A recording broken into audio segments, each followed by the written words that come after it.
Hi Søren, good to have you here. I know you are very busy. Søren Jepsen is professor at the University in Bonn in Germany, and he's also co-chairing the first working group which deals with prevention of peri-implant diseases.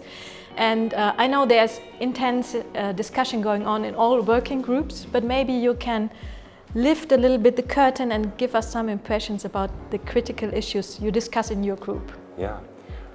Thank you, Bettina. Well, actually, this is an exciting topic because we are dealing with a new term, primordial or premordial prevention. So prevention starts before the implant is even placed. And that is a completely new concept that you don't have for teeth because you're born with your teeth. But with implants, prevention should start initially because there are factors on the patient side and also local side factors that could affect the susceptibility for periodontitis or peri-implant mucositis to develop. So we had to keep that in mind. And some of our colleagues came up with a beautiful illustration to show that what this means and what do we do at what time point.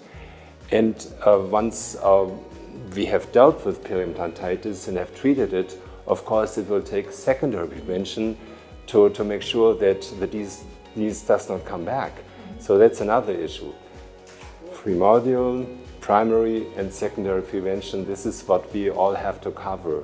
So one is at the very beginning and one should be at the end of the whole treatment regime. So it's exciting and we are learning a lot and there are open questions for sure, but we do have some answers.